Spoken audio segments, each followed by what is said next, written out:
साधना का तीसरा दिन पूरा हुआ। अब काम करने के लिए 7 ही दिन और रह गए हैं। कल प्रज्ञा के क्षेत्र में अपना कदम रखेंगे। अब तक शील के आधार पर समाधि का अभ्यास करते रहे, मन को वश में करने के काम का अभ्यास करते रहे इस आनापान की साधना द्वारा। कल का कदम बड़ा महत्वपूर्ण कदम।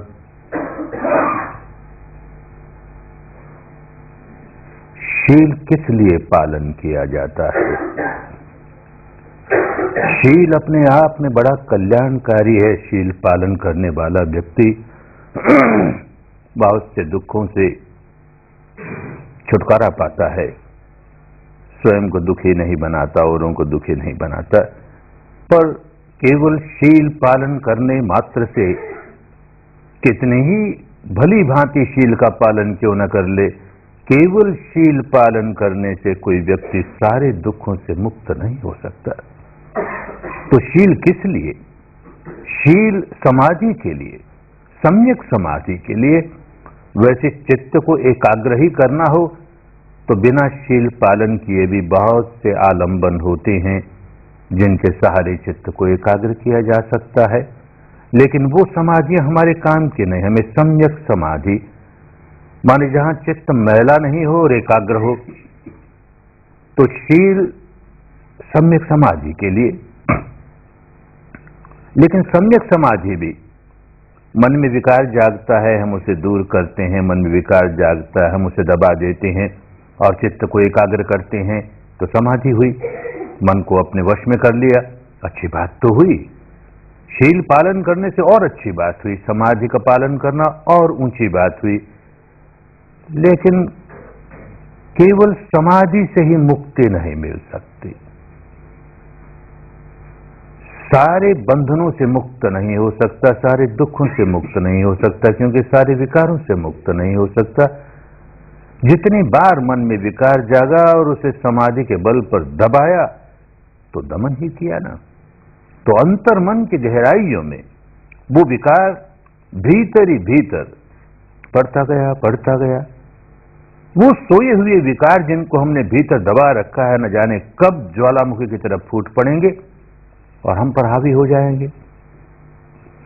तो जब तक अंतर मन की गहराइयों में दबे हुए विकारों को बाहर निकालकर उनसे छुटकारा न पाले, तब तक सही माने में छुटकारा नहीं हुआ। तो जो तीसरी धर्म की तीसरी बात समझाई गई, स चित्त परियोदपनम, परिपूर्ण रूप से उसका शोधन हो जाए, धो ले, साफ कर ले, तो जड़ों तक सफाई हो जाए, तो वो काम प्रज्ञा से होता है। शील समाधि के लिए, समाधि प्रज्ञा के लिए और प्रज्ञा विमुक्ति के लिए। तो प्रज्ञा के क्षेत्र में कदम रखना है तो समझे प्रज्ञा क्या है। कल इसका अभ्यास करेंगे तो आज समझ लें क्या है। धर्म के 3 अंग शील में आए, दूसरे 3 अंग समाधि में आए। 8 अंग वाला धर्म है, 8 अंग वाला मार्ग है, तो बाकी जो बचे 2 वो प्रज्ञा में आए। वो क्या है? सम्मा संकप्पो, सम्मा दिट्ठि, सम्मा संकप्पो सम्यक संकल्प।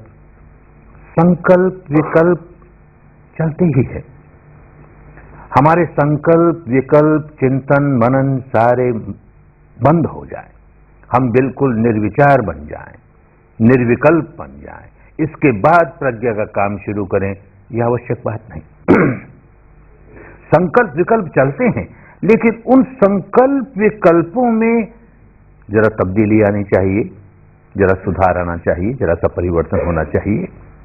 नया नया साधक जब पहले शिविर में आता है तो अपने मानस के ऊपरी हिस्से पर जिन जिन विकारों का बहुत गहरा प्रभाव है, किसी के साथ कोई दुश्मनी चलती है, किसी बात को लेकर के मनमुटाव है, बहुत गहरा मनमुटाव है, तो बैठते ही वो सारी बातें याद आएंगी।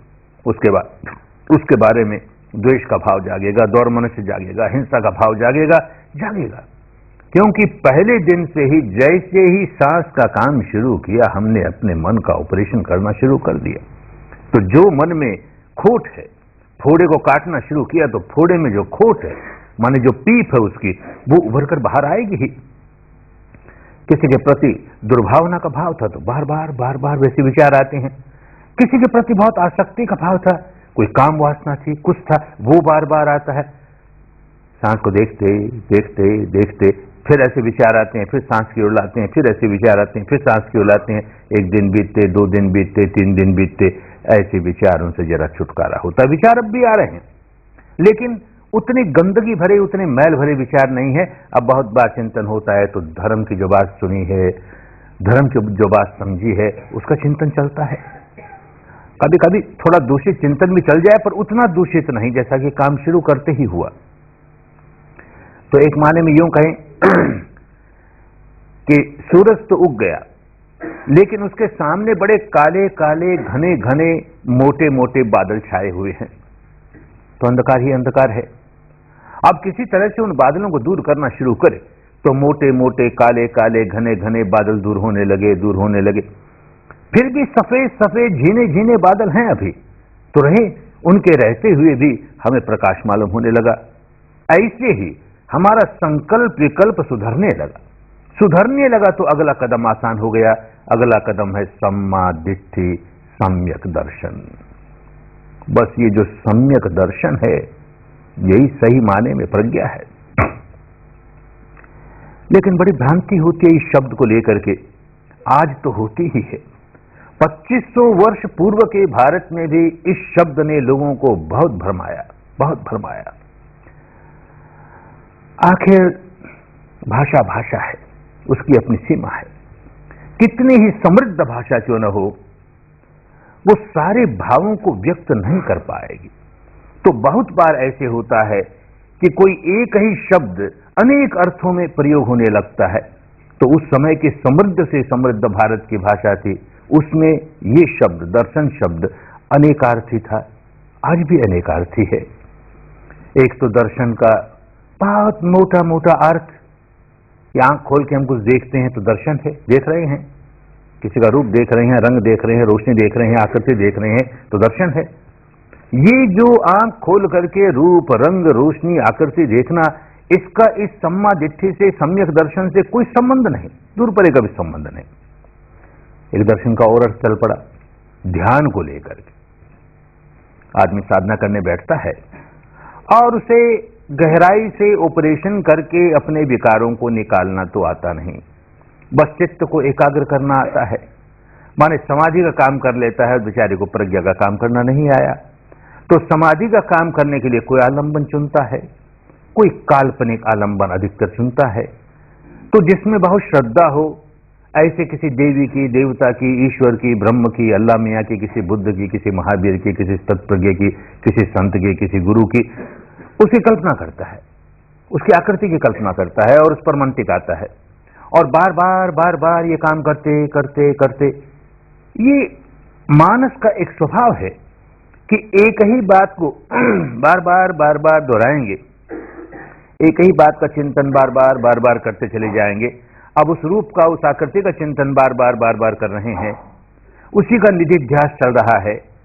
तो कुछ देर के बाद, कुछ दिनों के बाद अभ्यास करते करते ऐसा होने लगता है कि उसका बाह्य प्रक्षेपण होने लगता है। बंद आंखों के सामने वो रूप दिखने लगेगा, वो आकृति दिखने लगेगी, और भ्रम ये होगा कि देखो हमने अमुक देवी का दर्शन कर लिया, उस देवता का दर्शन कर लिया, ईश्वर का दर्शन कर लिया, आत्मा का दर्शन कर लिया, प्रकाश का, दिव्य ज्योति का दर्शन कर लिया, इत्यादि इत्यादि। तो सम्यक दर्शन इस अर्थ में भी चला कि ध्यान करते हुए तुम्हें किस रूप, आकृति का, रंग का, रोशनी का दर्शन होता है, उसका इस सम्यक दर्शन से कोई संबंध नहीं, दूर परे का भी संबंध नहीं। तीसरा एक अर्थ आज भी चलता है, उन जमाने में भी चलता था। हर परंपरा की अपनी अपनी एक दार्शनिक मान्यता होती है, अपनी एक फिलॉसफी होती है। तो जिस परंपरा के परिवार में कोई व्यक्ति जन्मा हो और उस समाज में पला हो, उस वातावरण में पला हो, तो बचपन से ही उस दार्शनिक मान्यता की बात सुनते सुनते सुनते, हमारी दार्शनिक मान्यता ऐसी है और यही सही है, हमारी दार्शनिक मान्यता ऐसी है और यही सही है, यही सही है, यही सही है करते करते अपनी बुद्धि पर इतने मोटे मोटे लेप लगा लेता है कि अब उसको दूसरी कोई मान्यता सही हो सकती है ऐसा चिंतन भी नहीं। और सारी मिथ्या और सारे दर्शन मिथ्या, जो हमारी मान्यता है, दार्शनिक मान्यता है, बस वो सम्यक। हर संप्रदाय की अपनी अपनी दार्शनिक मान्यता, और हर संप्रदाय कहेगा कि मेरी दार्शनिक मान्यता तो सम्यक और दूसरों की सबकी मिथ्या। तो भाई किसको सम्यक मानेंगे, किसको मिथ्या मानेंगे, फिर उलझ गए। शुद्ध धर्म की बात नहीं हुई। जहां ये दार्शनिक मान्यताओं का जंजाल किसी को बांधने लगता है, वहां समझ लेना चाहिए कि इस व्यक्ति को सम्यक दृष्टि कभी नहीं आएगी। अपना अनुभव तो है नहीं, सुना है, बचपन से सुनता आया, पढ़ता आया, मानता आया, और मानते मानते इतने मोटे मोटे लेप लगा लिए कि बस यही ठीक है, यही ठीक है, यही सम्यक है, यही सम्यक है। अब वो सचमुच जो सम्यक है उसको कैसे जानेगा? उलझ गया। तो सचमुच क्या सम्यक है? जो सच्चाई अपनी अनुभूति पर उतरे वो सम्यक, नहीं तो सुनी सुनाई बात है, पढ़ी पढ़ाई बात है, हम केवल उसे मान रहे हैं, श्रद्धा से मान रहे हैं, कि बुद्धि द्वारा तर्क वितर्क करके मान रहे हैं, जानने का काम नहीं करते। जानने का काम तभी होगा जबकि वो सच्चाई हमारी अपनी अनुभूति पर उतरने लगी। हमने दर्शन किया, हमने साक्षात्कार किया, माने हमने उसे अपनी अनुभूति पर उतारा। तो जितना जितना सत्य हमारी अनुभूति पर उतरता जा रहा है और उसे हम टुकड़े कर करके अच्छा यूं लगता है, ऐसा प्रतीत होता है, क्या सचमुच ऐसा ही है ये? तो उसको बड़ी समझदारी के साथ उसका विश्लेषण करते हैं, विघटन करते हैं, विश्लेषण करते हैं, तो उसके भीतर का सत्य प्रकट होना शुरू हो जाता है अपने अनुभव से। जितना जितना सत्य अपने अनुभूति से प्रकट हुए जा रहा है, उतना उतना सम्यक, और वो जो सच्चाई सामने आई उसका विश्लेषण करते करते, विभाजन करते करते, विघटन करते करते उस सच्चाई को अंतिम अवस्था तक जान लिया, तो परम सत्य तक जान लिया, तो हमारा दर्शन सचमुच सम्यक हो गया, पूर्णतया सम्यक हो गया, अपनी अनुभूति से जाने। कोई व्यक्ति शास्त्र पढ़ करके बुद्ध नहीं बन जाता, बन भी नहीं जाता, बन ही नहीं सकता। कोई व्यक्ति शास्त्र पढ़ करके या चिंतन मनन करके कोई व्यक्ति अनंत नहीं बन जाता, जीवन मुक्त नहीं बन जाता, स्थित प्रज्ञ नहीं बन जाता। अनुभव, अपना अनुभव, जो प्रज्ञा, जो बोधि सिद्धार्थ गौतम में जागी, उसने केवल एक व्यक्ति को मुक्त किया, और वो एक व्यक्ति अकेला केवल सिद्धार्थ गौतम ही, दूसरा नहीं, हो नहीं सकता। हर व्यक्ति अपने भीतर उस सच्चाई का अनुभव करके, दर्शन करके, उसका विश्लेषण करते करते उसके अंतिम सत्य तक अनुभूति पर उतार ले, वो व्यक्ति अपने बंधनों से मुक्त होगा, क्योंकि उसकी अपनी बोधि है। बाकी सब पराया ज्ञान है, अपना ज्ञान नहीं है। तो अपना ज्ञान कैसे जागे, अपनी अनुभूति वाला ज्ञान कैसे जागे? इसके लिए प्रज्ञा के 3 सोपान, 3 सीढ़ियां बताई गई। पहले को कहा श्रुत प्रज्ञा, दूसरे को कहा चिंतन प्रज्ञा, तीसरे को कहा भावना प्रज्ञा। पुराने शब्द हैं, आज के हिंदी में उनका उपयोग नहीं होता, फिर भी समझें। श्रुत प्रज्ञा, क्या श्रुत प्रज्ञा? माने वो ज्ञान, प्रज्ञा किसी और को जागी और उसने अपने ज्ञान को शब्दों में उतारा, बात समझाई लोगों को, और हमने सुनी, या उसकी कही हुई बात किसी पुस्तक में छपी, हमने पढ़ी, हमने सुनी, हमने पढ़ी, तो वो शुद्ध ज्ञान कहलाया। बहुत अच्छा है, बुरा नहीं है, उसको बुरा नहीं कहते। जो आदमी कभी शुद्ध धर्म की बात अपने जीवन में सुनेगा ही नहीं, वो अपने भीतर शुद्ध धर्म जगा कैसे पाएगा? प्रज्ञा की बात सुनेगा ही नहीं, किसको प्रज्ञा कहते हैं, किसको सम्यक दर्शन कहते हैं, ऐसा कभी सुना ही नहीं, तो जिस भ्रांति में पड़ा है सारा जीवन भ्रांति में बीत जाएगा ना। तो सुनना बड़ी अच्छी बात है, लेकिन सुन करके अपने सामने दीवारें खड़ी कर ले। सुन लिया ना तो जान गया ना, जाना कुछ नहीं, मान रहा है केवल, और कहता जान गया ना, मैं तो सब जान गया ना। उसके प्रति बड़ी अंधश्रद्धा पैदा कर देता है। उस अंधश्रद्धा के मारे कहता है मैं जान गया, मैं जान गया, मैं जान गया। किसी किसी में अंधश्रद्धा नहीं होती, तो जरा चिंतन मनन करके सोचता है कि जो बात सुनी है, चाहे वो बुद्ध की वाणी है कि किसी और की वाणी है, सुनी है, तो भाई जो सुनी है वो क्या तर्क संगत है, वो क्या बुद्धि संगत है, वो क्या युक्ति संगत है, क्या वो मानने लायक है? यूं चिंतन करता है तो जो परंपरा के बुजुर्ग हैं, अपने परिवार के, अपने समाज के, जो परंपरा की सांप्रदायिक मान्यताओं के आचार्य हैं, उनका आसन हिलने लगता है। तो वो धमकाते हैं कि देख ये वाणी हमारी परंपरा के अमुक महापुरुष की वाणी, हमारी परंपरा के शास्त्रों की वाणी, और तू इसे मानता नहीं, तू इस पर तर्क वितर्क करता है, तो जानता है कि क्या परिणाम होगा। तुझमें श्रद्धा नहीं इस पर, तो परिणाम क्या होगा? मरने के बाद तुझे नरक मिलेगा। और फिर नरक की व्याख्या, ऐसा कुंभी पाक नरक, और ऐसा नरक, और वैसा दोजक। और ये सारा सुन करके बेचारे के रोंगटे खड़े हो जाए, अरे बाबा, नहीं मानने से मुझे ऐसा नरक मिलेगा तो मान लेता हूं, मैं तो अभी मान लेता हूं। डर के मारे मानता है, या तो अंधश्रद्धा से मानता है या भयभीत होकर के मानता है। कभी कभी यही संप्रदाय के ठेकेदार प्रलोभन भी देते हैं, हमारी परंपराओं की ये जो दार्शनिक मान्यता है ना, इसको तुम बिना चूं चां किए, बिना तर्क वितर्क किए, जैसी है वैसे ही मान लोगे, तो जानते हो क्या परिणाम होगा? मरने के बाद स्वर्ग मिलेगा। और फिर स्वर्ग की व्याख्या, ऐसा स्वर्ग, उसमें ऐसी अप्सराएं और ऐसे पीने के लिए इस तरह की शराबें वहां की मिलेगी, अरे ये होगा वो होगा, बेचारे के मुंह में पानी आना शुरू हो जाए। अरे मान लेने मात्र से अगर ये कुछ मिलता है, हमारा क्या बिगड़ता है? हम तो मान लेते हैं, अभी मान लेते हैं। तो या तो अंधश्रद्धा से माना, या भयभीत होकर के माना, या लोभ लुब्ध होकर के माना, माना ही माना, जाना नहीं बिल्कुल। तो अगला कदम उठाना बहुत जरूरी। हम मनुष्य हैं ना, हमको मनुष्य किस लिए कहा गया? मनन करना, चिंतन करना हमारा नैसर्गिक धर्म है, नैसर्गिक स्वभाव है, प्राकृतिक स्वभाव है। अंधविश्वास से किसी बात को मान लिया तो समझो कि मनुष्यता का ये बहुत बड़ा लक्षण खो दिया उसने, मनन करना। इसीलिए मनुष्य को मनुपुत्र कहते हैं। अरे मनुपुत्र क्या, ये तो कहानियों की बात, कहानियों की बात। अपने ही मानस का पुत्र है। मैं जैसा हूं, भला हूं, बुरा हूं, जिस प्रकार का भी हूं, अपने ही मानस का पुत्र हूं। इस माने में मनुपुत्र कहा। चिंतन करना, मनन करना मनुष्य का नैसर्गिक स्वभाव है।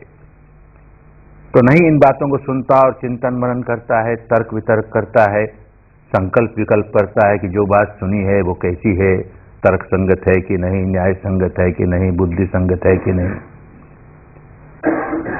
और फिर एक कठिनाई खड़ी हो जाती है। जो व्यक्ति जिस परंपरा में जन्मा है और उस परंपरा के लेप लगाए हैं बुद्धि पर, जब चिंतन करने बैठेगा, जब उस मान्यता पर तर्क वितर्क करने बैठेगा, तो अधिकतर, हमेशा तो नहीं, पर अधिकतर उस मान्यता का वकील बन जाएगा। हमारी मान्यता देखो क्यों ठीक है, इस कारण से ठीक है, उस कारण से ठीक है, उसका न्यायीकरण करता चला जाएगा। तो तर्क वितर्क भी गलत हुआ। और मान लो कि सही तर्क वितर्क भी हुआ, तो भाई बुद्धि से ही माना ना, और बुद्धि की अपनी सीमा है। कुछ बातें ऐसी होती हैं कि जो बुद्धि द्वारा नहीं समझी जाएंगी, क्योंकि वैसा अनुभव नहीं हुआ। जैसे जैसे अनुभव होता चला जाएगा वैसे वैसे बुद्धि समझ पाएगी, नहीं तो नहीं समझ पाएगी। तो आज जो बात बड़ी तर्क संगत लगती है, बुद्धि संगत लगती है, आगे जाकर के वही बड़ी असंगत लगने लगे, कौन जाने, क्योंकि उसकी अपनी सीमा होती है। और दूसरी बड़ी बात ये कि चाहे श्रुत ज्ञान हो और चाहे चिंतन ज्ञान हो, है पराया ही, अपना नहीं। हमने केवल उस पर बुद्धि लगाई, तर्क वितर्क किया, उसको हमने बुद्धि के तराजू पर तोल के देखा, हमने उसे तर्क के कसौटी पर कस के देखा, अपना अनुभव नहीं है। पराये ज्ञान को हमने बुद्धि के तराजू पर तोल के देख लिया, तर्क की कसौटी पर कस के देख लिया, अपना नहीं है। पराया ज्ञान हमारे लिए खाद का काम कर सकता है, खाद्य का नहीं। ज्ञान अपनी अनुभूति से जो जागेगा वो हमारा कल्याण करेगा, वही हमको जो बात जैसी है उसको जानने में सहायक बनेगा, क्योंकि अनुभूति से जान रहे हैं।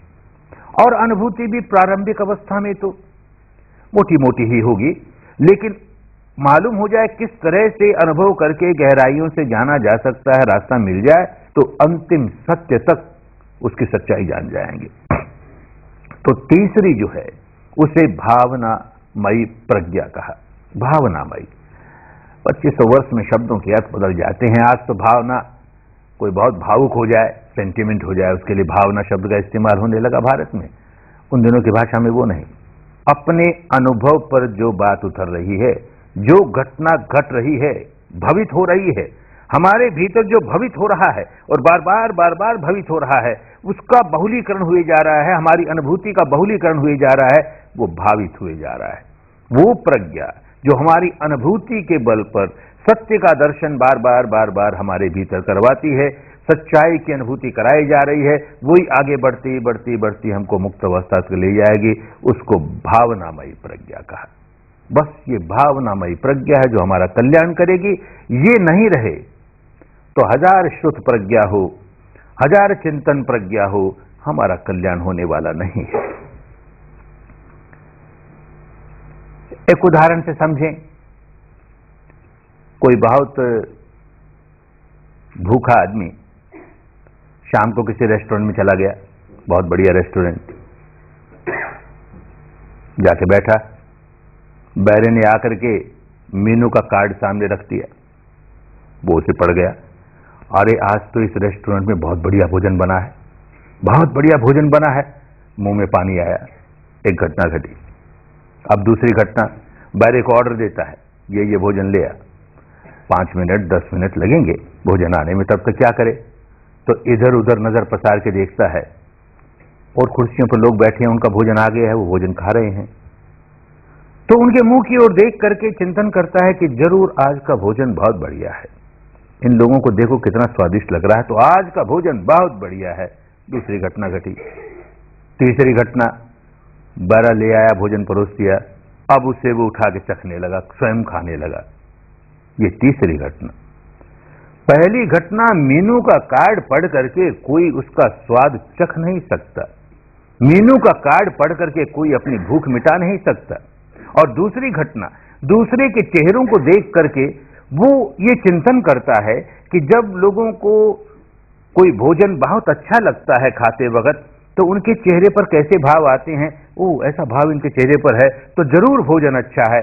तो तर्क वितर्क से, चिंतन मनन से, संकल्प विकल्प से उसकी वो चिंतनमयी प्रज्ञा कि हाँ भाई भोजन बहुत अच्छा है, उससे पेट नहीं भरेगा ना, स्वाद नहीं चख पाएगा ना। तीसरा भावनामयी प्रज्ञा, सचमुच अपनी जबान पर रखता है, उसे चखता है, अंदर जाता है, आहार तो हमें पुष्टि देता है, हमारी भूख मिटती है। तीसरी ही काम आएगी। पहली और दूसरी दोनों कल्याणकारिणी जरूर है। श्रुत प्रज्ञा की निंदा नहीं करते, चिंतन प्रज्ञा की निंदा नहीं करते, क्योंकि उससे हमें प्रेरणा मिलती है, उससे हमें मार्गदर्शन मिलता है, जिससे कि हम भावनामयी प्रज्ञा की ओर पहुंच जाएं। एक और उदाहरण से समझें। कोई आदमी बहुत बीमार हो, डॉक्टर के पास गया, डॉक्टर ने उसे एग्जामिन करके देखा और एक पुर्जे पर दवा लिख दी। बड़ा खुश हुआ, डॉक्टर ने दवा लिख दी है। डॉक्टर पर बड़ी श्रद्धा है, मरीज को डॉक्टर पर श्रद्धा होनी अच्छी बात है, होनी ही चाहिए।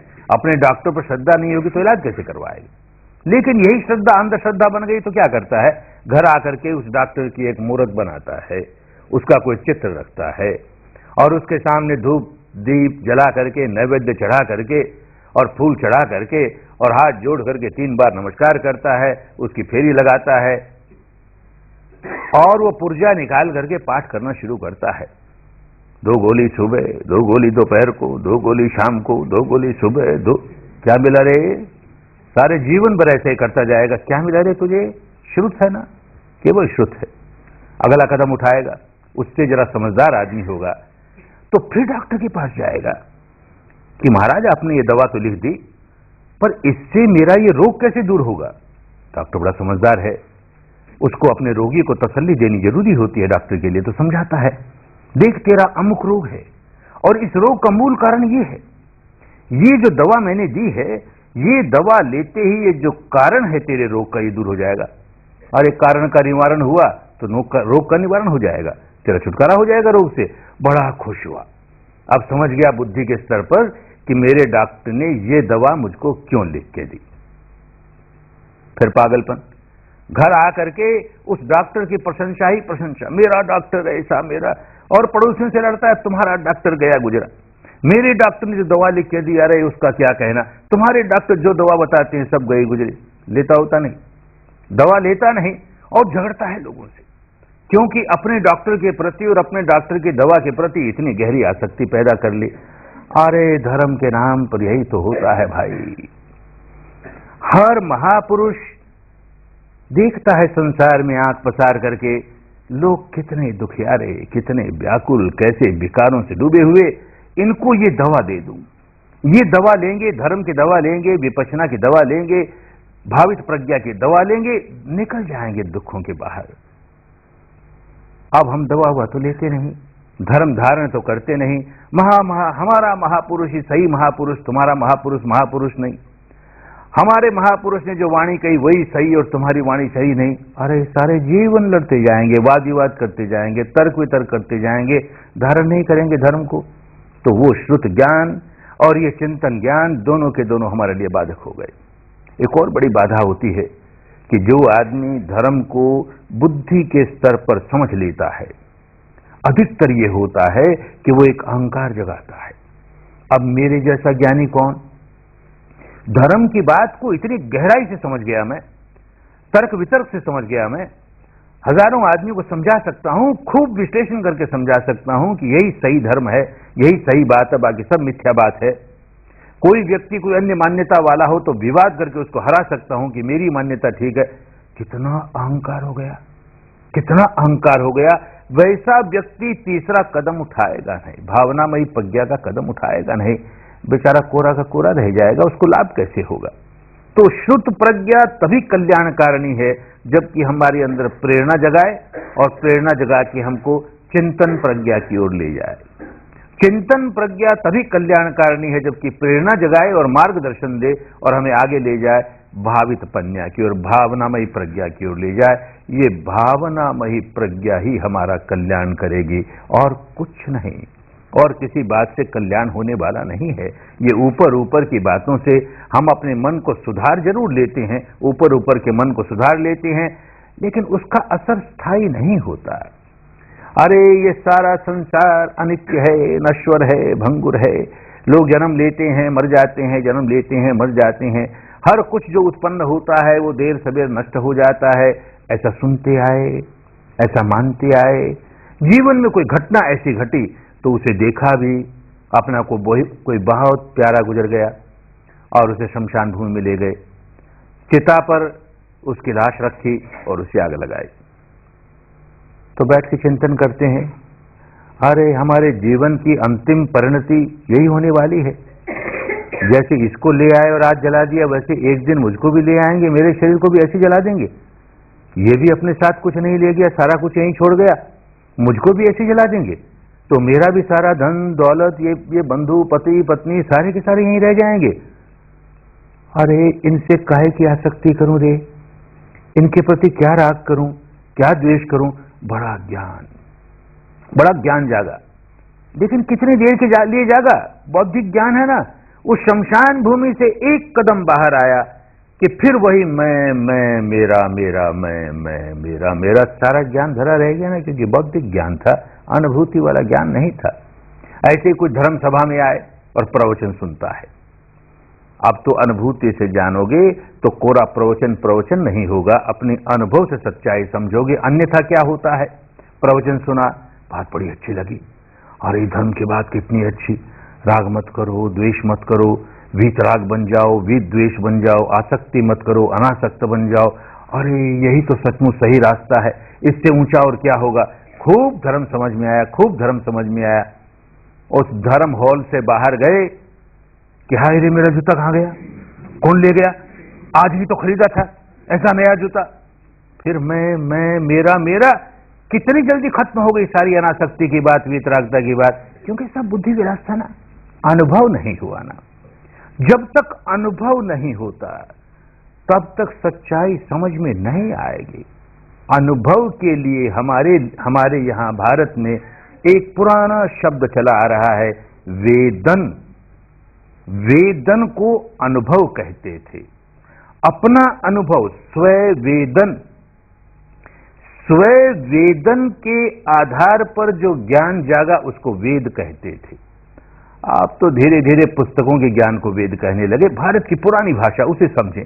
स्ववेदन माने इस 3.5 हाथ की काया के भीतर क्या अनुभव हो रहा है, क्या अनुभव हो रहा है, उसके आधार पर जो ज्ञान जागता है वो हमारे लिए कल्याणकारी ज्ञान है।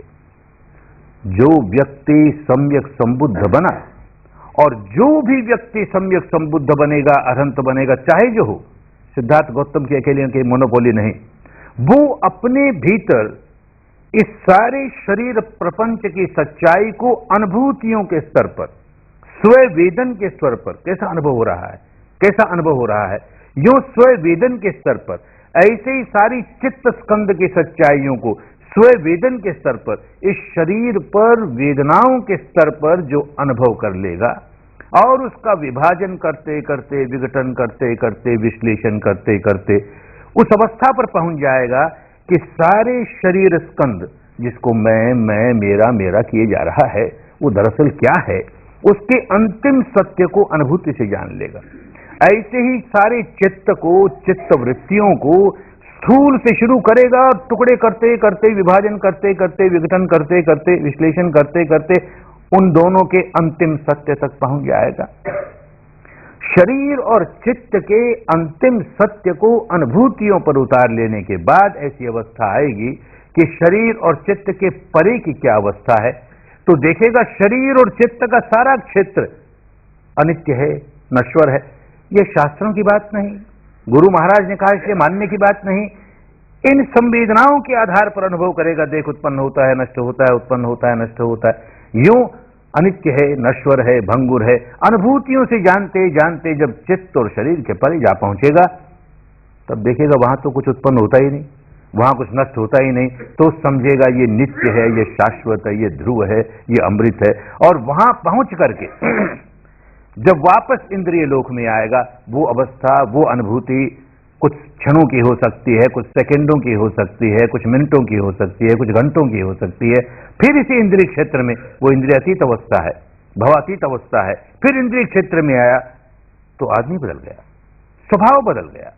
ये सारा का सारा जो अपने भीतर सच्चाई के दर्शन करने का काम है, कौतूहल पूरा करने के लिए नहीं कि भाई क्या है इसे, क्या है ये शरीर, कैसा है ये शरीर, इसके लिए नहीं। इस सारे की सारी यात्रा में, सच्चाई के दर्शन की यात्रा में, सच्चाई के अनुसंधान की, शोध की यात्रा में हम अपने अंतर्मन के स्वभाव को पलटे जा रहे हैं। और ये अंतर्मन का स्वभाव पलटते पलटते, उसके विकारों से मुक्त होते होते हम अपने दुखों से मुक्त हुए जा रहे हैं। इस व्यक्ति ने जो सम्यक संबुद्ध बना, यही काम किया। इसके पहले बहुत ध्यान लगाए, बहुत तरह की साधनाएं की, बात बनी नहीं, तो कहा अपने भीतर क्या सच्चाई है इसको देखें। शरीर और चित्त की और इन दोनों के परस्पर जो प्रतिक्रिया होती है उसकी क्या सच्चाई है इसको देखें। तो इसी प्रकार सांस से काम शुरू किया, और देखते देखते यहां संवेदना मालूम होने लगी, और फिर गहराइयों से सारी बात समझ में आने लग गई। क्या समझ में आया? ये सारा शरीर जो इतना ठोस लगता है, अंदर जाकर के जैसे जैसे जैसे जैसे अनुभूतियों के स्तर पर जानते चले जाओगे तो देखोगे जो उसका ठोसपना है वो दूर हुए जा रहा है, दूर हुए जा रहा है। समय लगता है, कितना समय लगे हम नहीं कह सकते, लेकिन जैसे बताया जाए वैसे काम करते चले जाए तो उसका विश्लेषण विघटन होते होते उस अवस्था पर पहुंच जाता है जहां दिखता है कि अब इससे आगे टुकड़े नहीं हो सकते। सारा का सारा शरीर ऐसे परमाणुओं से बना हुआ कि जिनका अब और आगे टुकड़े नहीं हो सकते। ये अंतिम सत्य है, भौतिक जगत का ये अंतिम सत्य है। नन्ना सा परमाणु कण, परमाणु शब्द नहीं इस्तेमाल किया क्योंकि देखा इतना सूक्ष्म है, और भारत की उस समय की भाषा में जितने शब्द थे उनमें से कोई उसको उपयुक्त नहीं लगा। क्या शब्द, तो नया शब्द गढ़ता है भारत की भाषा को, बड़ी समृद्ध भाषा को एक नया शब्द गढ़ के देता है, अष्ट कलाप। पुरानी भाषा में कलाप कहते थे इकाई को, ऐसी इकाई जिसमें 8 बात एक साथ जुड़ गई। अब वो अलग नहीं हो सकती, 8 शाखें रहेंगी। क्या 8 बात जुड़ गई? पृथ्वी धातु, जल धातु, वायु धातु, अग्नि धातु, ये 4 महाभूत और इनके अपने अपने गुण धर्म स्वभाव। एक एक महाभूत का, एक एक धातु का अलग अलग स्वभाव।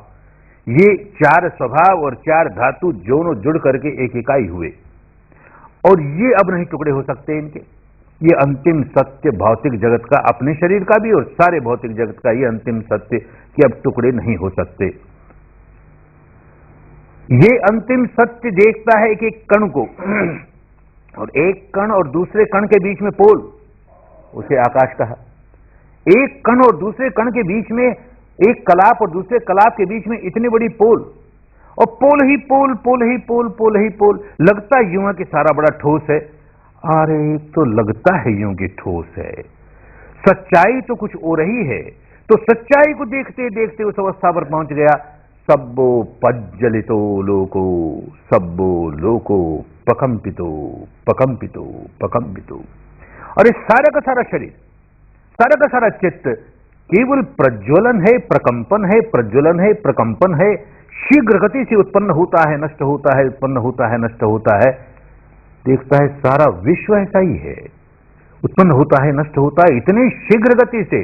तो ये मोटे मोटे तौर पर अनित्य को समझ लेना, जो उत्पन्न होता है वो खत्म हो जाता है, जो जन्म लेता है वो मर जाता है, ये तो बुद्धि के स्तर पर अनित्य को समझना हुआ। अनुभूति के स्तर पर जब समझने लगेंगे तो देखेंगे एक एक परमाणु उत्पन्न होता है, नष्ट होता है, उत्पन्न होता है, नष्ट होता है। कितना भंगुर, कितना नश्वर। उसे देख के कहता है कि जितनी देर में मैं अपनी चुटकी बजाऊं या जितनी देर में अपनी पलक झपकूं, अरे उतनी देर में तो ये नन्हा सा कण अनेक शत सहस्त्र कोटि बार उत्पन्न होकर नष्ट हो जाता है। अनेक शत सहस्त्र कोटि, क्या कह गया? शत कहते हैं 100 को, सहस्त्र कहते हैं लाख को, माने 1 करोड़, सहस्त्र कहते हैं 1000 को, तो 1 लाख, तो अनेक शत सहस्त्र, अनेक लाख बार करोड़ करोड़ करोड़ करोड़।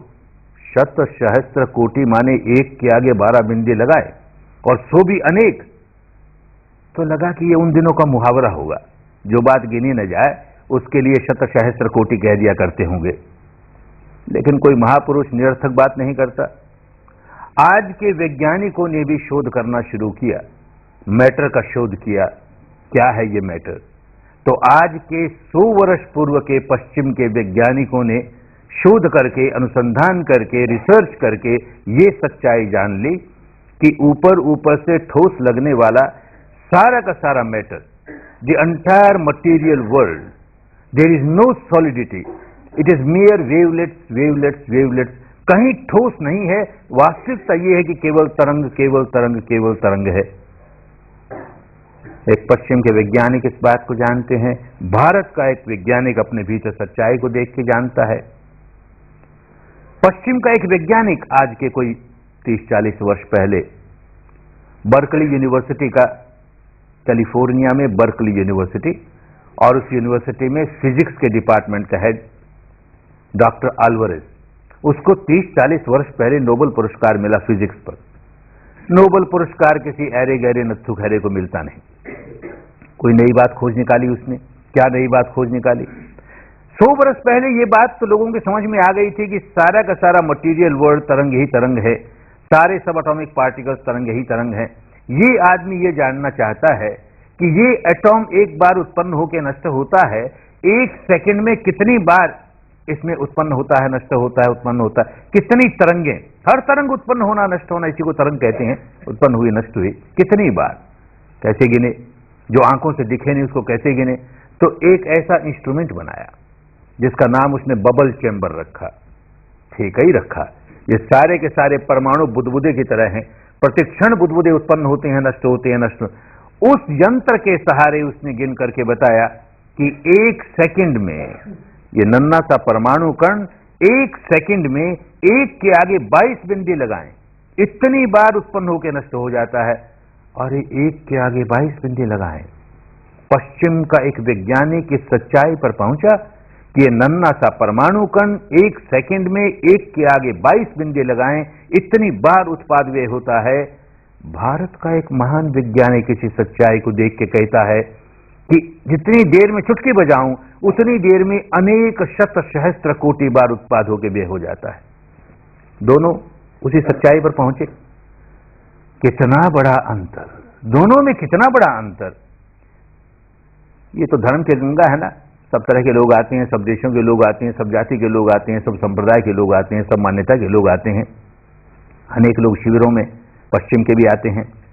कोई उस स्थान का भी आया, बर्कले का भी, और उसने जब ये बात सुनी, डॉक्टर अल्वारेज का नाम सुना, तो वापस गया, तो उससे मिलने चला गया। और फिर वापस आया यहां पर, तो हमको रिपोर्ट देता है कि वो डॉक्टर अल्वारेज में उससे मिलकर आया। हम इस विचारे की निंदा नहीं करी, पर सच्चाई की बात ये, वो इतना तनाव वाला, इतना खिंचाव वाला, इतना व्याकुल आदमी, इतना शॉर्ट टेम्पर, क्या हो गया भाई? वो भी उसी सच्चाई पर पहुंचता है। भारत का एक वैज्ञानिक भी उसी सच्चाई पर पहुंचता है। ये निर्मल हो गया, निर्गंत हो गया, मुक्त हो गया, अनंत मैत्री से भर उठा, अनंत करुणा से भर उठा, अनंत मुदिता से भर उठा, अनंत उपेक्षा भाव से भर उठा। और वही सच्चाई पर वो पहुंचता है, और वो इतना तनाव से भरा है। उस व्यक्ति ने जो पहला एटॉम बम बना, उसमें उस व्यक्ति का हाथ था। और उस व्यक्ति के मन में ये आता है कि जो पहला एटॉम बम जापान गिराया गया, उसको मैं अपनी आंखों से देखूं कि मेरा इजाद किया हुआ बम क्या प्रभाव लेकर के आता है, उसका क्या परिणाम होता है। उस जहाज में जाता है, हवाई जहाज में, जिसने बम गिराया, उसकी मनोवृत्ति इतने का नाश करने में वो सहायक बनता है।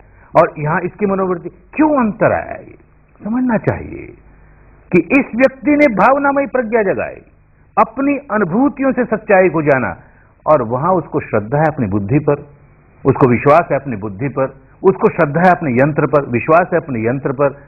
अरे तो चिंतनमयी प्रज्ञा हुई ना, विकार कैसे निकालेगी? ये भावनामयी प्रज्ञा है जो विकार निकालेगी। अंदर अनुभव करके, स्वयं वेदन करके सच्चाई को जानना शुरू कर देंगे, मानस बदलता चला जाएगा, मानस का स्वभाव बदलता चला जाएगा। इसी शरीर स्कंद के प्रति, चित्त स्कंद के प्रति जो मैं मेरे का भाव है, इसके प्रति गहरी आसक्ति है, टूटती चली जाएगी, टूटती चली जाएगी, अनासक्त होता चला जाएगा। इसलिए भावनामयी प्रज्ञा का अभ्यास करना है, बुद्धि विलास के लिए नहीं, बुद्ध कौतूहल पूरा करने के लिए नहीं, अनुभव द्वारा सच्चाई जान करके अपने विकारों से मुक्त होने के लिए। अनुभव, अब प्रज्ञा अनुभव वाली हो जो स्वयं वेदन से जागे, उसके लिए एक क्षमता, एक शक्ति प्राप्त करनी पड़ती है। और कुदरत ने, प्रकृति ने, या यूं कहो कोई कहना चाहे तो परमात्मा ने, अल्लाह मियां ने हर मनुष्य को यह शक्ति दी है कि वो अपने भीतर इस शक्ति को जगा करके परम सत्य को अनुभूति द्वारा जान ले। वो भावनामयी प्रज्ञा अपने भीतर जगा ले, ऐसी शक्ति है उसके पास। वो शक्ति नहीं जागे तो करेगा कैसे? किसी के पास आंख देखने की, आंख से देखने की शक्ति ही नहीं है, देखिएगा कैसे? कान से सुनने की शक्ति नहीं है, सुनेगा कैसे? तो पहले वो शक्ति जागे।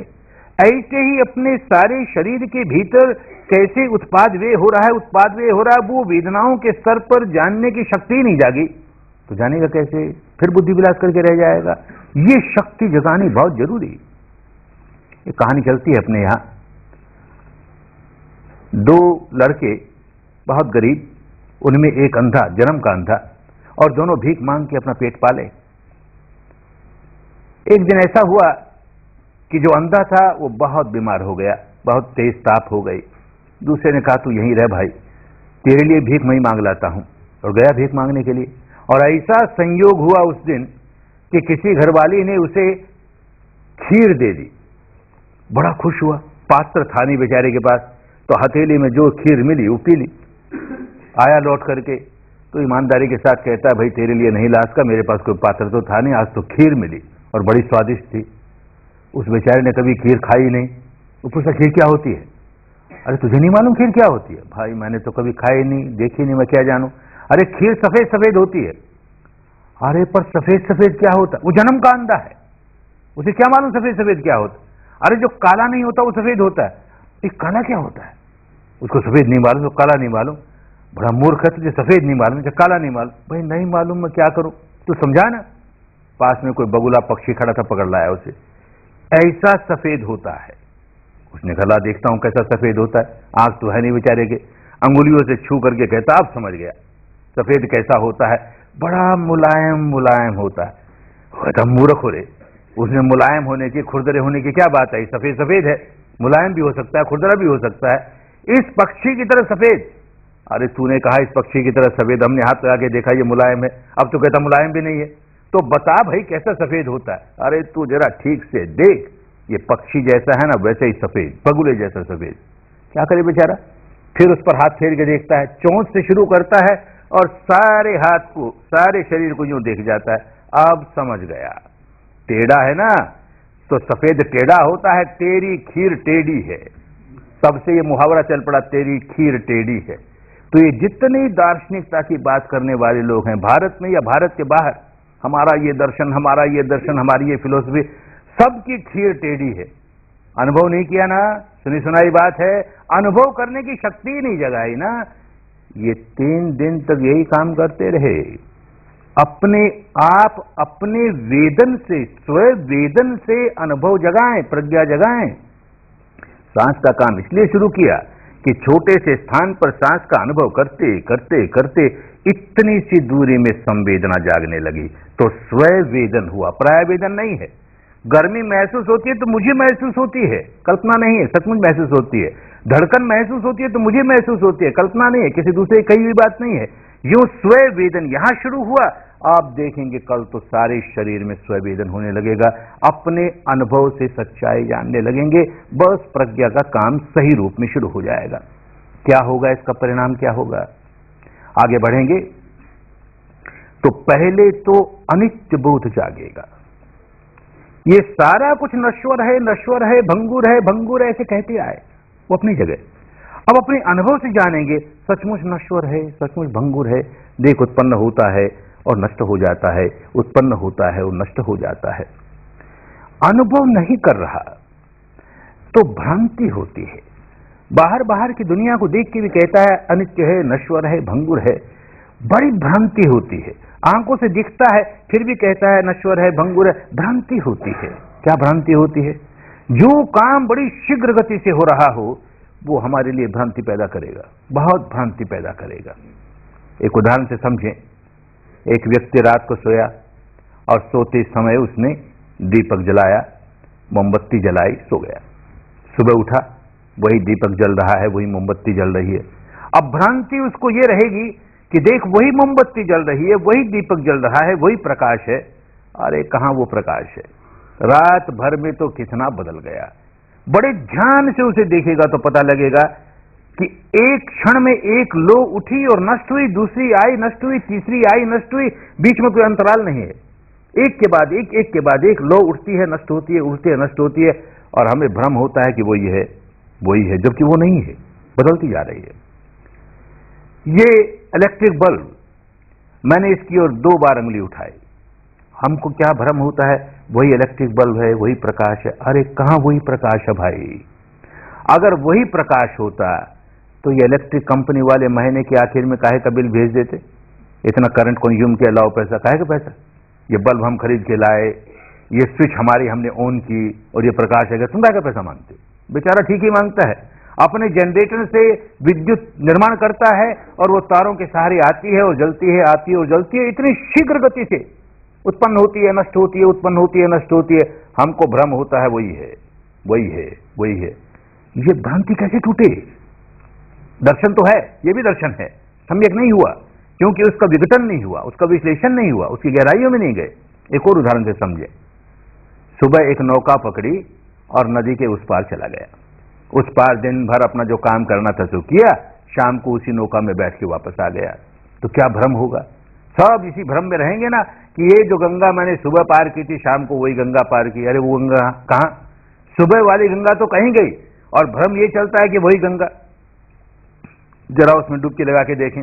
एक डुबकी लगाई और सिर ऊपर किया, दूसरी डुबकी लगाई सिर ऊपर किया, तीसरी डुबकी लगाई सिर ऊपर किया। हमेशा भ्रम ये बना रहेगा कि मैं उसी गंगा में डुबकी लगा रहा हूं, उसी गंगा में। बड़े ध्यान से देखिएगा तो पता लगेगा वो गंगा कहां रे। पहली डुबकी लगाई वो गंगा तो बह गई, उसका एक कतरा एक बूंद नहीं बची। दूसरी डुबकी दूसरी गंगा में लग रही है, तीसरी डुबकी तीसरी गंगा में लग रही है। ये भ्रम निकालने के लिए बड़े ध्यान से देखना होता है, और ध्यान से देख करके भी अपने भीतर की विश्लेषण विघटन करने की शक्ति नहीं जागी, फिर भ्रांति ही रहेगी। जो जो हमारी आंख की शक्तियों से देख करके हम जान सकें, ये मोमबत्ती की लौ, ये दीपक की लौ, देख आंख से दिखती है, उठी खत्म हुई, उठी खत्म हुई। लेकिन ये इलेक्ट्रिक बल्ब की प्रकाश, इसका उत्पन्न होना नष्ट होना आंखों से नहीं दिखाई देता। ये हमारी आंख की शक्ति के भी आगे चला गया, नहीं दिखाई देगा हमें। ऐसे ही वो गंगा बह रही है, हमें आंख से दिखाई देती है। देख गंगा बही, दूसरी डुबकी दूसरी गंगा में लगी, गंगा बही, तीसरी, समझ में आता है, आंख से दिखाई देती है। ये बात कैसे समझेगा बेचारा कि जिस व्यक्ति ने डुबकी लगाई वो भी बह गया, दूसरी डुबकी बिल्कुल दूसरे व्यक्ति ने लगाई, तीसरी डुबकी बिल्कुल तीसरे व्यक्ति ने लगाई। कैसे समझेगा? वो अनुभव करने की शक्ति जागनी चाहिए ना। ये गोइनका जो आध घंटे पहले बोलने बैठा, पौन घंटे पहले बोलने बैठा, विपश्यना नहीं की हो, भीतर का प्रज्ञा नहीं जागी हो, तो यही समझिएगा वही तो गोइनका हूं। अरे वही गोइनका तो जो घंटे भर पहले था, वही गोइनका जो आज सुबह था, वही गोइनका जो महीने भर पहले था, साल भर पहले था, 20 साल पहले था, 60 साल पहले था, 65 साल, वही तो गोइनका, वही गोइनका, वही गोइनका। कितनी बड़ी भ्रांति! अरे वो गोइनका कहां? इस आध पौन घंटे में ये गोइनका न जाने कितनी बार मरा और कितनी बार जन्मा। प्रति क्षण करोड़ों बार उत्पन्न होता है, नष्ट होता है, उत्पन्न होता है, नष्ट होता है, जन्मता है, मरता है, जन्मता है, मरता है। इस सच्चाई को जब तक अपनी अनुभूति से नहीं देखेगा, भ्रम बना ही रहेगा। मैं और मैं के प्रति आसक्ति, ये अनित्य बोध जागेगा। ये काम करते करते करते ये अनित्य बोध जागेगा। आज तो थोड़ा से संवेदना यहां मालूम होने लगे, कल जब काम शुरू करोगे तो और ज्यादा लंबा रास्ता है, कोई चमत्कार नहीं है। हर काम में बड़ी मेहनत करनी पड़ती है। मेहनत करते करते करते उस अवस्था पर पहुंच जाओगे कि सारा का सारा शरीर केवल परमाणु ही परमाणु, सारा का सारा चित्त केवल तरंग ही तरंग, प्रतिक्षण उत्पन्न होना, नष्ट होना, उत्पन्न होना, नष्ट होना। अरे सचमुच अनित्य है, सचमुच अनित्य है। आज तो बुद्धि से समझते हैं अनित्य है, परिवर्तनशील है। एक नन्हा सा बच्चा जन्मा, कितना सुंदर, कितना कोमल। उस बच्चे को 10 वर्ष के बाद देखता हूं, अरे एकदम बदल गया। उस बच्चे को 10 नहीं 20 वर्ष के बाद देखता हूं और बदल गया। 40, 50, 60, 80 वर्ष बाद देखता हूं, एकदम बदल गया। वही बच्चा जन्मा तब कैसा कोमल कोमल शरीर, अब 80 वर्ष के बाद देखता हूं तो अरे झुर्रियां पड़ गई, क्या हो गया इसको? वही बच्चा है, वही बच्चा है। वो बच्चा नहीं भी है, क्या हुआ? हर 10 वर्ष की रात को चादर तान के सोया और किसी अल्लाह मियां ने ये डंडा फेरा जादू का कि सुबह बिल्कुल बदला हुआ उठा। ऐसा नहीं होता ना। तो कैसे होता है? प्रतिक्षण बदलता है, प्रतिक्षण बदलता है, बदलता है, जर्जरित होता है, बदलता है, जर्जरित होता है, अपनी मृत्यु की ओर भागी जा रहा है, भागी जा रहा है। नहीं समझता, अनुभूति से सच्चाई नहीं समझता तो बड़ा खुश होता है। मैं 20 वर्ष का हो गया ना, तो 20 वर्ष की बड़ी जश्न मनाता है, अपनी बर्थडे पार्टीज मनाता है, जन्म दिवस मनाता है। Happy birthday to you, happy birthday to you. बेचारा को होश नहीं है। मैं 20 वर्ष अपनी मृत्यु के समीप चला गया, काहे की खुशियां मनाता हूं रे? 20 वर्ष नजदीक चला गया, 25 वर्ष नजदीक चला गया। इसका मतलब ये भी नहीं कि जब जब जन्म दिवस आए तब तो सिर पीट के रोएंगे, हाय रे 1 बरस और चला गया मृत्यु के समीप। धर्म रोना नहीं सिखाएगा, होश जगाएगा। इतना समय गया, अब आगे न जाने कितना समय है। जो समय है उसका सदुपयोग करूंगा, रोएगा नहीं, होश रहेगा। विद्या जागी है ना, प्रज्ञा जागी है ना, होश रहेगा। बात समझ ले, अनुभूति से बात समझेगा, तब इन प्रवचनों का कोई असर नहीं होता। जिस दिन अनुभव से जानने लगोगे और गहराइयों में चले जाओगे, उस दिन सारी बात बिल्कुल समझ में आने लगेगी। अनित्य है, नश्वर है, अनित्य है, ये अनित्य बोध जागेगा। ये अनित्य बोध जितना जितना पुष्ट होता चला जाएगा, प्रज्ञा का ये हिस्सा जो हमारे भीतर अनित्य है, ये अनुभूति से सिखा देता है, वो हिस्सा जितना जितना पुष्ट होता चला जाएगा, प्रज्ञा का दूसरा हिस्सा अपना सिर उठाने लगेगा। उसे दुख बोध कहा। क्या दुख बोध? काम शुरू करते ही दुख बोध होने लगा ना, बैठा तो पांव टूटा रे, मरा रे, कमर टूटती है रे, सिर दुखता है रे, कहां फंस गए रे, ये क्या करने लगे रे, हमको तो जरा भी आनंद नहीं आता रे, ऐसा रे वैसा रे, दुखाया ना सामने। इसको दुख बोध नहीं कहते। ये काम करते करते करते इसी 10 दिन के शिविर में या 2 10 दिन के शिविर में या 3 10 दिन के शिविर में ऐसी अवस्था आएगी, ये सारी पीड़ाएं खत्म हो गई, सारा भारीपन चला गया, सारा शरीर केवल तरंगे ही तरंगे, पकंपितो नन्ही नन्ही तरंगे, बड़ी स्फुरना होगी, भीतर ही भीतर बड़ा पुलक रोमांच होगा, बड़ा अच्छा लगेगा। तो कहेगा अरे अब की प्राप्त हो गया, बड़ा आनंद आया, बड़ा आनंद आया, मुक्तानंद आ गया कि मोक्षानंद आ गया कि आत्मानंद आ गया कि परमात्मानंद आ गया कि ब्रह्मानंद आ गया, बस मिल गया। इसी के लिए कर रहे थे सारा काम। तो सुबह तो ऐसी अनुभूति हुई और शाम को नहीं हुई, फिर भारीपन आ गया। तो रोता रोता आता हमारे पास कि गुरुजी सुबह तो बहुत अच्छी साधना हुई थी, ऐसा आनंद आया, ऐसा आनंद आया, शाम को तो नहीं आया महाराज। अरे तो होश कर, वो शरीर और चित्त की ही अनुभूति थी और वो अनित्य है, समाप्त हो गई ना, रोता काहे हुए। जो उत्पन्न होता है देर सवेर समाप्त हो जाता है। ये होश जागेगा कि जिसको मैं सुख मान रहा हूं, आनंद मान रहा हूं, क्योंकि वो शरीर और चित्त की अनुभूति है, नित्य नहीं है, शाश्वत नहीं है, ध्रुव नहीं है, देर सवेर समाप्त होने वाली है। और कितनी ही सुखद अनुभूति क्यों न हो, जब वो पलटेगी बदलेगी तो दुख में बदलेगी। तो दुख है, दुख तो दुख है ही, जिसको सुख कह रहा हूं दुनियादारी की भाषा में, वो भी दुख है। सुख यूं अपने अनुभव से जानने लगेगा। जिसको सुख मान लिया उसके प्रति आसक्ति पैदा कर ली, आसक्ति पैदा कर ली तो जैसे ही वो सुख मिटा, दूर हुआ, वैसे रोना शुरू कर देगा। हर आसक्ति रुलाएगी हमें, हाय रे छूट गया रे, वो सुख तो आया था, छूट गया रे, छूट गया रे। तो उसमें दुख समाया हुआ है, ये बात अनुभूति से जानने लगेगा। ये अनित्य बोध जागेगा, दुख बोध जागेगा, तो एक तीसरा बोध जागने लगेगा। प्रज्ञा का तीसरा हिस्सा अपना सिर उठाने लगेगा, उसे अनात्म बोध कहा। ये शब्द बड़ा भ्रामक हो गया। ये अनात्म शब्द जब ऐसे बावले लोगों के हाथ में गया कि जिनको केवल दार्शनिक मान्यताओं से लेन देन है, ऐसे व्यक्तियों के हाथ में गया तो समझो धर्म डूब गया, तो समझो प्रज्ञा डूब गई। अब लड़ते हैं, विवाद करते हैं, एक कहता आत्मा है, दूसरा कहता आत्मा नहीं है। अरे किसको अनात्म कहते थे भारत में, कि जहां मैं मेरे का नामो निशान न हो, ये सारा का सारा शरीर स्कंद ये मैं नहीं हूं, ये मेरा नहीं है, ये मेरी आत्मा नहीं है, ये सारा का सारा चित्त स्कंद, मानस स्कंद मैं नहीं हूं, मेरा नहीं है, मेरी आत्मा नहीं है। इसको भी खाली श्रद्धा से मान के रह गया तो अनात्मा नहीं जाना, इसको केवल बुद्धि से चिंतन मनन करके मान गया, आत्मा नहीं जाना। अनुभूति द्वारा देखता है, कहां मैं हूं रे, किसको मैं कहता हूं, ये सारा परमाणुओं का पुंज बुदबुदे ही बुदबुदे, बुदबुदे ही बुदबुदे, किस बुदबुदे को मैं कहूं। और ये तो खत्म हो गया, जैसे उठा वैसे खत्म हो गया, तो मैं खत्म हो गया। ये तरंगे ही तरंगे, जो तरंग उठी वो खत्म हो गई, तो मैं खत्म हो गया। किसको मैं कहूं और किसको मेरा कहूं। जिसको मेरा कहूं उस पर मेरी मलकियत होनी चाहिए, मेरा आधिपत्य होना चाहिए। कहां मेरा आधिपत्य है, इस पर मेरा जरा भी तो आधिपत्य नहीं। मैं चाहूं ऐसा रहे तो ऐसा नहीं रहता, अपने स्वभाव से पलटी जा रहा है। मैं कहूं ऐसा न पलट, ऐसे पलट, हमारी कोई सुनता ही नहीं, हमारा इस पर कोई अधिकार ही नहीं। तो मैं नहीं, मेरा नहीं।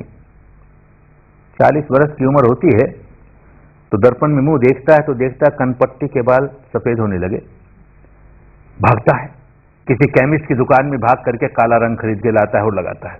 नहीं, अभी बूढ़ा नहीं हुआ, अभी बूढ़ा नहीं हुआ। लोगों को ठगना चाहता है, दुनिया को ठगना चाहता है, अपने आप को भी ठगना चाहता है। अभी जवान हूं, अभी जवान हूं। अरे इस कुदरत को कहां ठगने जाएगा, इस प्रकृति को कहां ठगने जाएगा। बूढ़ा हो ही जा रहा है, जर्जरित हो ही जा रहा है, मृत्यु की ओर भागे जा रहा है। इस पर अगर मेरा आधिपत्य होता, मैं कहता नहीं तू नहीं बूढ़ा हो सकता, तू जर्जरित नहीं हो सकता, तुझको मैं कहूं वैसे ही होना पड़ेगा। कौन सुनता है हमारी? कहां हमारा आधिपत्य है? इस सारे का सारा प्रपंच, इस पर हमारा कोई आधिपत्य नहीं। मैं नहीं, मेरा नहीं, मेरी आत्मा नहीं, मैं नहीं, मेरा नहीं, मेरी आत्मा नहीं।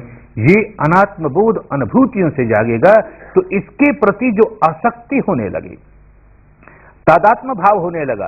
बुद्धि से हजार कहता है ये शरीर मैं नहीं हूं, मेरा नहीं है, मेरी आत्मा नहीं है। ये चित्त मैं नहीं हूं, मेरा नहीं है, मेरी आत्मा नहीं है। अंदर देखेगा तो इतना गहरा तादात्म्य है। ये शरीर ही मैं हो गया है, मेरा हो गया है। कितनी गहरी आसक्ति हो गई है इसके प्रति। ये चित्त ही मैं हो गया है, मेरा हो गया है, कितनी गहरी आसक्ति हो गई है। ऐसा अनुभूति से जानने लगेगा तो ये आसक्ति टूटने लगेगी। सचमुच मैं नहीं हूं। कौन से बुदबुदे को अपने मुट्ठी में भींच कर कहूं ये तो मैं हूं, ये तो मेरा है। अरे कहीं कुछ मैं कहने के लिए नहीं, मेरा कहने के लिए नहीं। व्यवहार जगत में तो ऐसा कहना ही पड़ता है भाई, नहीं तो काम कैसे चले दुनिया का। यूं कहें कि ये बुदबुदे का पुंज उस बुदबुदे के पुंज को यूं कहता है, दुनिया काम कैसे चलेगा। तो मैं भी कहना पड़ता है, मेरा भी कहना पड़ता है, तू भी कहना पड़ता है, तेरा भी। ये व्यवहार जगत की बात, दोनों बात समझ में आती रहेगी। विपश्यना में गहराइयों से जाकर के अपनी भावनामयी प्रज्ञा जगा लेने वाला व्यक्ति प्रकट सत्य को भी समझेगा। ये ऐसा भासमान सत्य है, ऐसा प्रतीत होता है, और उसके भीतर के परमार्थ सत्य को भी समझेगा, अंतिम सत्य को भी समझेगा। तो उसका व्यवहार अपने आप ठीक हो जाएगा। और नहीं तो फिर एक दूसरी अति में चला जाए बावला होकर के। ये खंबा है ना, लगता बड़ा ठोस है तो तरंग ही तरंग। वैज्ञानिक भी कहते हैं तरंग ही तरंग, भगवान बुद्ध भी कहते हैं तरंग ही तरंग। हमने भी देख लिया भीतर तरंग ही तरंग, और ये मेरा शरीर भी तरंग ही तरंग। तो लगाऊं ठोकर इसको, तरंग में से तरंग निकल जाएगी और क्या होगा, कहां चोट लगेगी। तो लगाए ठोकर, पांव टूट जाएगा ना, सिर फूट जाएगा ना। अरे व्यवहारिक होगा। ये भासमान सत्य भी सत्य है, लेकिन अंतिम सत्य तरंगे ही तरंगे हैं, अनित्य ही अनित्य है, दुख ही दुख है, अनात्म ही अनात्म है। तो उसके प्रति आसक्ति टूटेगी। ये सारा काम एक ध्येय, एक लक्ष्य लेकर काम कर रहे हैं कि भीतर जो स्वभाव बन गया कि जरा सा प्रिय लगा कि राग जगाया, जरा सा अप्रिय लगा कि द्वेष जगाया। क्यों राग जगाया, क्यों द्वेष जगाया? कि भीतर एक मैं मान रहे हैं, उस मैं के प्रति बहुत गहरी आसक्ति है। तो उसके खिलाफ कुछ हो न जाए, जो उसको अच्छा न लगे वो हो न जाए, और जिसको अच्छा लगे वही हो। तो इस मारे राग जगाते हैं, इस मारे द्वेष जगाते हैं। अब ये टुकड़े टुकड़े करके देखता चला जाएगा तो अपने आप राग टूटेगा, द्वेष टूटेगा, आसक्ति टूटेगी, अनासक्त होता चला जाएगा। ये प्रज्ञा जितनी जितनी पुष्ट होती चली जाएगी, उतना स्थित प्रज्ञ होता चला जाएगा। प्रतिक्षण प्रज्ञा में रहेगा, खाते पीते चलते फिरते सोते जागते हर अवस्था में। आगे की अवस्थाएं हैं वो, लेकिन ये रास्ता वहीं तक पहुंचाएगा। प्रतिक्षण प्रज्ञा में है तो स्थित प्रज्ञ है। ऐसी अवस्था आते आते आते अंदर देखेगा। पहले प्रज्ञा अंदर जागती है, बाहर की बातों को देख के प्रज्ञा जागेगी, वो बुद्धि वाली प्रज्ञा होगी। लेकिन अंदर वाली प्रज्ञा जितनी पुष्ट होती चली जाएगी, बाहर के भी जितने आलंबन है उनको टुकड़े टुकड़े करके, विभाजन करके, विघटन करके, विश्लेषण करके देखने की आदत बन जाएगी। ये अंदर से जो आदमी नहीं देखता है वो बाहर की बातों के प्रति भी भ्रांतिमय जीवन, भ्रममय जीवन बिताता है। कोई पुरुष किसी नारी के शरीर को देखता है और पागल हो जाता है, कोई नारी किसी पुरुष के शरीर को देखती है, पागल हो जाती है। बहुत खूबसूरत, बहुत खूबसूरत, अरे बहुत, क्योंकि वो शरीर को संश्लिष्ट, संगठित, एकत्र इसमें देखती है, इसमें देखता है, तो भ्रम होता है, खूबसूरत है, खूबसूरत है। तीसरी प्रज्ञा जागेगी, जैसे जैसे तीन प्रज्ञाओं में पुष्ट होता चला जाएगा, तीसरी प्रज्ञा जागेगी। पुरानी भाषा में उसे अशुचि, अशुभ, आज ये दोनों ही शब्द इस्तेमाल नहीं होते। आज की भाषा में कहे सुंदर नहीं है, शुचि शुभ उन दिनों की भाषा में सुंदर को कहते थे। अरे ये देखने में सुंदर लगता है, दरअसल तो सुंदर नहीं है। सुंदर होने की एक भ्रांति है, खूबसूरत होने का एक भ्रम है। ये समझ में आने लगेगा, क्योंकि टुकड़े टुकड़े करके विश्लेषण करके देखने की आदत हो जाएगी। तो एक रूप देखा, एक शरीर देखा, अब उसके टुकड़े कर करके देखने लगा। अच्छा, सिर से शुरू करें। ये बाल, ओ बड़े सुंदर बाल, कोमल, कुंतल, अलकावली। कोई कवि हो तो न जाने कितने शब्दों का प्रयोग करे, बहुत खूबसूरत, बहुत खूबसूरत। और बेचारी गृहिणी सवेरे का नाश्ता बनाने बैठी तो ये सिर पर के थोड़े से घास के टुकड़े गिर गए, भोजन में गिर गए, और लापरोसा। और उसने पहचान लिया बाल, पहचान लिया भंवर जी ने, इसमें बाल तो चीखता है, ये गंदा बाल, सारा भोजन खराब। सिखाए गंदा बाल। सारी शाम सारी रात प्रशंसा कर रहे थे, गुण गा रहे थे, बड़ा खूबसूरत बाल, बड़े खूबसूरत बाल, ये खूबसूरत बाल तेरे भोजन के साथ आए तो खाना, काहे रोता है? अरे वो जब तक लगा था, संश्लिष्ट था, संयुक्त था, तभी तक खूबसूरत खूबसूरत लगता था। उसकी अपनी माया थी, उसकी अपनी एक भ्रांति थी, उसका अपना एक भ्रम था। अब टूट के अलग हो गया ना, तो सच्चाई समझ में आ गई। जैसे ही वो अलग हुआ, उसका विश्लेषण हुआ, संश्लेषण नहीं रहा, संयुक्त नहीं रहा, विसंयुक्त हुआ, बात समझ में आ गई, बड़ा गंदा है, बड़ा गंदा है। अच्छी बात, और आगे चलो, क्या खूबसूरत है? दांत बड़े खूबसूरत, अरे मोतियों की सी पंक्तियां, मोतियों की सी पंक्तियां। अच्छा भाई, एक दांत टूट गया, मोती टूट कर आया ना, तो झूरी में संभाल के रख, मोती है ना, अरे फेंक हड्डी का टुकड़ा। वो तब तक ही मोती था जब तक जुड़ा हुआ था, अलग करते ही बात समझ में आ गई, हड्डी का टुकड़ा फेंक, इसे काम का नहीं है। और क्या खूबसूरत भाई। और आगे आया तो ये नाखून, ये बड़े खूबसूरत। और देखे इन नेल पॉलिश कैसे रंग की लगाई, जैसे त्वचा का रंग वैसे नेल पॉलिश का रंग, जैसे साड़ी का रंग वैसे, कितनी बढ़िया, कितना खूबसूरत, कितना खूबसूरत। वही बात हुई, बेचारी नाखून कतर रही थी और कुतरते कुतरते कुछ नाखून गिर गए भोजन में, और लापरोसा और भंवर जी ने पहचान लिया, ये तो नाखून तो चीखता है, गंदा नाखून। अरे क्या गंदा नाखून, इतना खूबसूरत नील पॉलिश वाला, जो एकदम मैच करता है तुम्हारी उसकी त्वचा को भी और उसकी साड़ी को भी। खूबसूरत नाखून, खूबसूरत भोजन, दोनों मिलकर डबल खूबसूरत हो गए ना खाना। वो जब तक लगा था तब तक खूबसूरत था, अलग करते ही कोई खूबसूरत नहीं। क्या खूबसूरत है ये, तो प्रकृति ने हम पर बड़ी दया कर दी, या यो परमात्मा कहें तो परमात्मा ने हम पर बड़ी दया कर दी। नहीं तो जो कुछ भीतर है वो बाहर होता, और जो बाहर है वो भीतर होता, तो क्या हालत होती हमारी। इन कुत्तों से, बिल्लियों से, कौवों से, गिद्धों से, चीलों से जान छुड़ानी मुश्किल हो जाती, डंडा लिए फिरते दिन भर। क्या भीतर खूबसूरत है? 9 बड़े बड़े दरवाजे हैं इसके, कौन से दरवाजे में से खूबसूरती निकलती है भाई? अंदर कुछ खूबसूरत हो तो निकले ना बाहर खूबसूरत। और हजारों पोर हैं ये, एक एक पोर में से क्या खूबसूरती निकलती है। तो एक विदेशी साधक आता हमारे पास, गोयन का जी ये मत कहो, ये हमको अच्छा नहीं लगता, गंदगी है, गंदगी है गंदगी, आप क्यों बार बार इसको कहते हो? अरे सच्चाई है भाई, सच्चाई होगी, लेकिन हमारे यहां पश्चिम में तो ये कहते हैं जो खूबसूरती है वो 1 इंच का 16वां हिस्सा, the beauty is 1/16 of an inch deep, बस वही खूबसूरती है। ये जो चमड़ी है ना महाराज, ये बड़ी खूबसूरत है, देखो कितनी मुलायम है, कितनी कोमल है, कितनी ओज वाली है, बहुत खूबसूरत है। अच्छा, बहुत खूबसूरत वाली है, तो एक रेजर ले और इस चमड़ी को उतार, जरा सा उतार कर रख हाथ में, 2 मिनट में रखने को जी नहीं चाहेगा, फेंकेगा। अरे जब तक लगी है तब तक खूबसूरत लगती है, अलग करते ही बात समझ में आ गई, क्या खूबसूरत है। इसका मतलब यह नहीं कि विपश्यना करने वाला आदमी, अपनी भावनामयी प्रज्ञा जगाने वाला आदमी हर दूसरे व्यक्ति से घृणा करेगा। अरे तू बुदबुदों का पुंज, अरे तू गंदगी का पुंज, तो धर्म नहीं आया उसको। धर्म घृणा करना नहीं सिखाता, क्योंकि जानेगा मैं भी तो गंदगी का पुंज, जिसको मैं करता हूं, मैं भी परमाणुओं का पुंज, बुदबुदों का पुंज।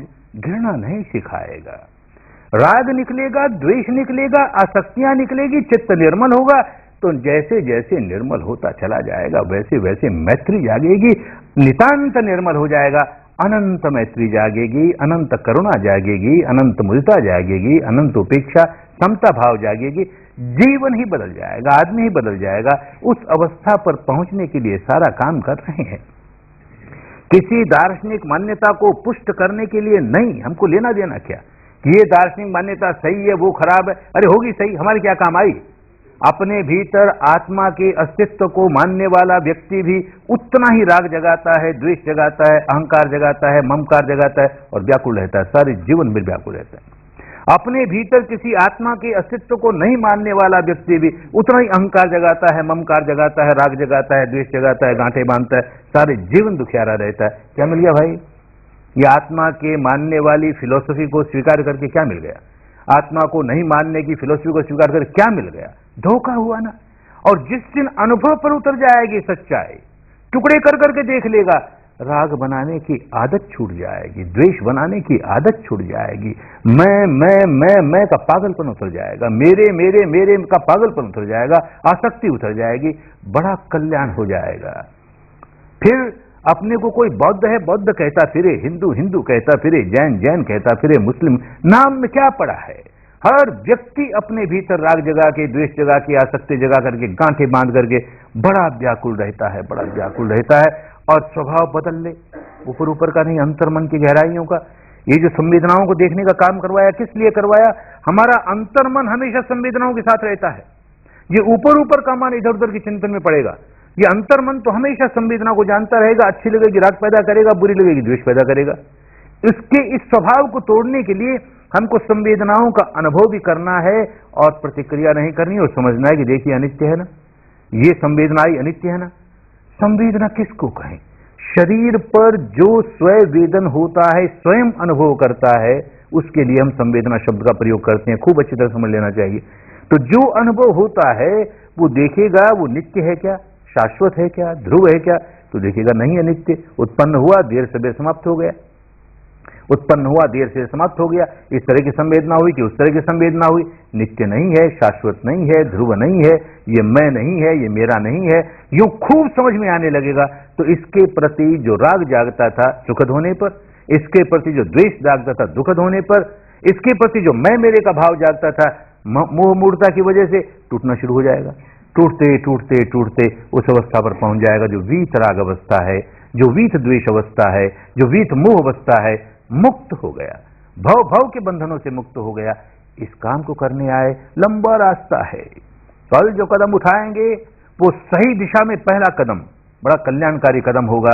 हम अपने सारे शरीर में कहां कहां संवेदना है और उस संवेदना को हम अनित्य न जानने की वजह से कैसे राग जगाते हैं, कैसे द्वेष जगाते हैं, उसको समझने का, अनुभव से समझने का पहला कदम, नन्हा सा कदम। कभी ये मान करके कल काम नहीं शुरू कर देना कि जैसे ही विपश्यना करने बैठेंगे ये सारे शरीर में परमाणुओं के दर्शन होने लगेंगे, ये उत्पन्न होना, नष्ट होना। अरे नहीं भाई नहीं, देर लगेगी, अभी शुरू होगा। शुरू तो स्थूल स्थूल सच्चाइयों के साथ ही होगा, पर काम करते करते उस अवस्था पर पहुंच जाएगा, हर साधक पहुंच जाएगा। काम करना पड़ेगा, स्वयं मेहनत करनी पड़ेगी, मन को बड़ा तीक्ष्ण बनाना पड़ेगा, बड़ा सूक्ष्म बनाना पड़ेगा, वो शक्ति जगानी पड़ेगी जिससे कि हम अपने शरीर की संवेदनाओं का अनुभव कर सके, तटस्थ भाव से अनुभव कर सके। तो अब तक हमने नासिका के सारे हिस्से को, ऊपर वाले होठ से लेकर के इस तिकोने हिस्से पर मन लगाया। मन को और सूक्ष्म बनाने के लिए, और तीक्ष्ण बनाने के लिए, और संवेदनशील बनाने के लिए ये करना पड़ता है कि उसको छोटी जगह पर टिकाएं। जितनी बड़ी जगह होगी मन उतना ही फैला हुआ होगा, और फैला हुआ मन कभी तीक्ष्ण नहीं हो सकता। उसको तीक्ष्ण करने के लिए संक्षिप्त करना पड़ता है, थोड़ी जगह। तो अब तिकोना हिस्सा तो रहेगा पर छोटा त्रिकोण बनेगा। ये ऊपर वाले होठ से लेकर के बस जहां नासिका का द्वार शुरू होता है, बस इस तिकोने हिस्से तक। अब नासिका के भीतर, नासिका की भीतरी दीवारों पर क्या हो रहा है हमको उसका कोई लेन देन नहीं हो रहा है, हम उसको ध्यान नहीं देंगे। नासिका की बाहरी दीवारों पर क्या हो रहा है, क्या संवेदना हो रही है, हम ध्यान नहीं देंगे। ये नासिका की बाहरी छल्लों पर क्या हो रहा है उसको ध्यान देंगे। नासिका के नीचे ऊपर वाले होठ के ऊपर जो मूंछों का स्थान है, यहां क्या हो रहा है इसको ध्यान देंगे। तो हमने जगह छोटी कर ली। अब आज रात और कल जब तक विपश्यना नहीं मिलती है तब तक यही काम करेंगे कि बस इस छोटी जगह पर सारा ध्यान रख करके क्या संवेदना हो रही है, क्या संवेदना हो रही है, बड़े ध्यान से जानेंगे। और यूं अपने मन को ज्यादा सूक्ष्म बना लेंगे, तीक्ष्ण बना लेंगे, संवेदनशील बना लेंगे, तो कल का काम बड़ा हल्का हो जाएगा।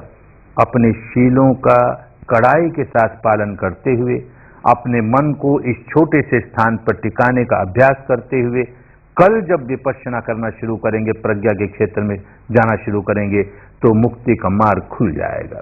और उस मार्ग पर चलते चलते मुक्त अवस्था का द्वार खुल जाएगा। बड़े कल्याण की बात होगी, बड़े मंगल की बात होगी। काम स्वयं ही करना पड़ेगा, कोई दूसरा कर नहीं सकता। बंधन हमने बांधे हैं, बंधन हमें खोलने होंगे, दूसरा कोई रास्ता भले बता दे। मैल हमने चढ़ाया है, मैल हमें उतारने होंगे, दूसरा कोई रास्ता भले बता दे। तो इस समझदारी के साथ परिश्रम करना है, पुरुषार्थ करना है। बाकी 7 दिन जो बचे हैं खूब मेहनत करनी है, इस दृढ़ता के साथ, इस लगन के साथ, इस निष्ठा के साथ काम ही करते रहेंगे, काम ही करते रहेंगे और सचमुच अपना मंगल साध लेंगे। जो जो इस शिविर में आए सब परिश्रम करके इस विद्या को सीख करके अपना मंगल साध लें, अपना कल्याण साध लें। सबका मंगल हो, सबका कल्याण हो, सबकी स्वस्थ मुक्ति हो, सबकी स्वस्थ मुक्ति हो। भवत्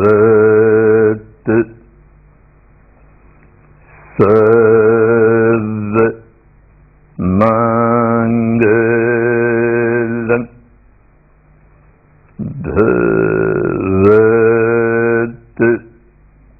सर्व मंगलम्, भवत्